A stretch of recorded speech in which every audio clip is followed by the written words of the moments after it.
전 위원장을 일컬어서 여자 이준석이라고 말씀을 하시는 분도 있긴 있잖아요. 기분이 나쁘고요. 이준석 대표는 사실 뭐 그동안 젠더 갈라치기를 해왔었고 뭐 성인지 관점은 거의 빵점에 가까운 수준인데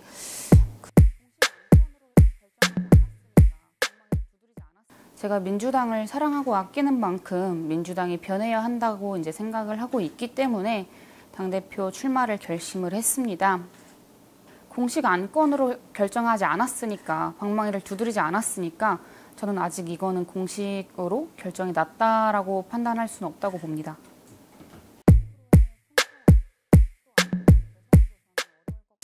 처음에는 그저 2030 여성들이 이 정치를 보다 이제 재밌게 표현하는 방식으로 이제 쓸 수 있었는데 그 개딸이란 워딩이 현재에 와서는 지금 시기에 와서는 오염된 것 같아요.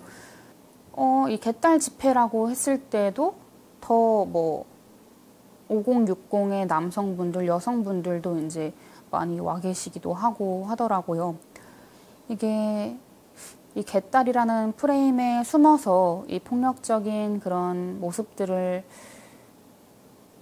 보여주시는 것은 저는 옳지 않다라고 생각을 하고 있어서 2,000명 정도 차단을 하지 않았을까요? 네, 그 정도 된 것 같습니다.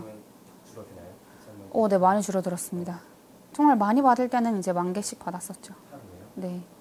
네, 성적인 욕설, 희롱, 모욕적인 발언, 부모님 욕이 주된 이제 내용이었고, 제가 나이가 어리다 보니까 굉장히 가르쳐 주려는 태도로 문자를 보내시는 분들도 많았어요. 오빠가 가르쳐 줄게. 내가 너보다 나이가 얼마나 많은데, 내가 너 엄마 뻘인데, 내가 너 아빠 뻘인데, 이런 식으로 이제 처음에 메시지를 깔고, 뭐 공부나 더 해라 이런 식으로 메시지 보내시는 분들도 뭐 워낙 많았고요. 뭐 그게 비단 문자뿐만이 아니라 SNS를 보거나 뭐 기사 댓글을 봐도 그런 내용들이 많이 있더라고요. 그 내용이 어떠냐에 따라서 다르겠지만 충분히 온라인 성폭력으로 규정할 수 있다 생각합니다. 정말 많이 받을 때는 이제 10,000개씩 받았습니다. 네, 뭐 청년이라는 정체성을 가지고 있는 사람이 이렇게 성상납 이라는 그런 심각한 문제로 징계를 받았다는 것은 같은 청년으로서는 굉장히 부끄러운 일이라고 생각을 합니다. 내 징계 수준에 대해서는 윤리 판단을 존중합니다. 네, 뭐 이준석 대표가 지금 청년이 아니었다면 윤석열 대통령과 그런 식으로 이제 대선 때부터 계속해서 이제 부딪힘이 있었잖아요. 그런 일이 없었더라도 이 결정이 나왔을까 하는 그런 궁금증은 들더라고요. 당내에서도 이제 토사구팽을 한 것이다라는 목소리가 나오는 것에 있어서 뭐 이준석 대표와 이제 저의 그런 상황은 다르지만 그의 잘못과 제 상황은 다르지만 뭐 외부에서 보시기에 국민들이 보시기에 뭐 정부 여당과 제1야당이 청년들을 이렇게 토사구팽하는구나 라고 보실 수 있겠다. 충분히 그렇게 네, 받아들이시겠다라는 생각은 했습니다. 기분이 나쁘고요. 이준석 대표는 자기의 권력을 위해서 투쟁하는 모습을 더 많이 보여왔다고 생각을 합니다. 뭐 그동안 젠더 갈라치기를 해왔었고 뭐 성인지 관점은 거의 빵점에 가까운 수준인데 우리가 뭐 너를 도와줄게가 아니라 다 같이 잘 살자 서로 이제 배려하면서 이제 서로 부족한 부분은 채워나가는 그런 사회를 저는 좀 지향을 하는데 같은 청년이라는 그룹 안에 묶어서 비교하는 것은 타당하지 않다고 보여지고요.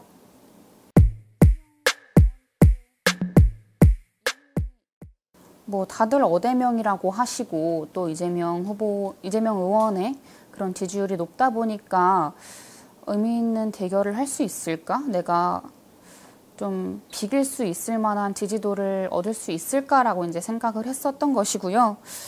또 지금 민주당의 전당대회 룰이 나온 상황에서 국민의 이야기를 더 많이 듣기보다는 이전처럼 뭐 국회의원들과 이제 팬덤, 이 당원들의 목소리를 더 많이 듣겠다라고 이제 결정이 난 상황에서 이기기는 어렵겠다라고 이제 판단을 했었던 것이고요. 지금은 그래도 조금 생각이 많이 바뀌긴 했습니다. 여론조사 결과로도 제가 이재명 의원과 박용진 의원 뒤를 이어서 이제 3위 8.8%가 나온 것을 봤는데, 보다 제가 추구하는 그런 사회의 방향을 국민 여러분들께 더 많이 말씀드릴 수 있는 기회가 있다면, 이 새로운 목소리를 국민 여러분께서 믿어주시지 않을까 하는 생각이 들더라고요. 이재명 의원께 이미 지지도가 높은데, 그럼에도 더 이재명 의원께 유리한 룰일 수 있겠다. 이게 다른 후보들과 뭐 저를 비롯해서 보다 이제 국민의 목소리를 이제 국민 여론조사와 이제 당원 여론조사를 했을 때 이재명 후보의 지지도 차이가 좀 굉장히 많이 나더라고요. 거의 반대 수준이던데, 국민의 목소리를 더 듣는 선택을 하지 않았다는 것은 결국 이재명 후보에게 유리한 룰이겠죠.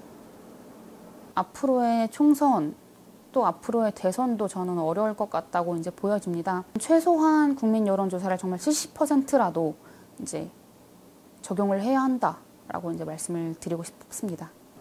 이재명 의원의 문제점은 그 팬덤에 빠져 있는 것이 문제가 아닐까. 그 제명인의 마을, 이 강성 팬덤의 목소리에 조금 좌지우지되고 있다라는 생각이 들더라고요.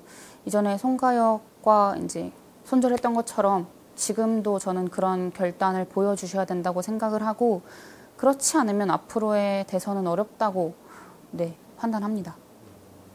검수완박을 당해서 주장을 할 때 이것에 대해서 우려의 목소리를 정말 거의 유일하게 냈었고, 지방선거가 앞에 놓여 있는데 우리 좀 국민들의 삶을 같이 챙겨 나가야 되지 않을까, 이 속도에 있어서 조금 조절해야 되지 않을까라고 말씀을 드렸던 것인데, 왜 그렇게 생각하냐 라면서 이제 막 강하게 압박을 하시진 않았지만, 이거는 필요한 일이다, 해야 한다라는 식으로 이제 전화를 하셨었죠. 지방선거의 참패 요인으로 대부분 여론조사가 이제 검수완박을 뽑더라고요. 이재명 후보께서 100마디 말보다 확실한 행동으로 이 성폭력과 이제 근절하겠다, 성폭력을 근절하겠다 이제 말씀을 하셨는데, 최강의원 건 관련해서 이야기를 할 때 공격이란 워딩을 쓰셨던 걸로 제가 기억을 하거든요. 왜 같은 편을 공격을 하냐. 근데 저는 그 공격이라는 단어가 좀 충격적이었어요. 저도 처음에는 완강하게 반대를 했고요. 네, 그런 의사를 여러 번 전달을 드렸지만 그 의지가 확고하시더라고요. 나가야 되겠다는 의지가 확고하셔서 그거를 이제 도저히 말릴 수가 없었습니다. 그거에 대한 책임은 저도 있다고 보여지고요. 뭐 그 이후의 정치 행보에 대해서 자세히 생각을 해본 바는 없지만, 지금 우리 정치가 나아가야 할 길은 결국에 다 같이 조금 힘든 사람들 다 같이 좀 잘 사는 사회여야 하는데, 그러니까 어쨌든 현장으로 저는 가야 된다고 생각을 해요. 정치인들이 현장에 가서 시민분들의 이야기를 듣고 이분들이 바라는 사회가 무엇인지에 대해서 듣고 이거를 좀 정치권 내에서 해결할 수 있는 부분은 해결을 해야 한다고 생각을 하는데, 그런 모습들이 지금의 정치 현장에서는 좀 부족한 것 같아서 그 일들을 좀 해보고 싶다 생각을 하고 있습니다.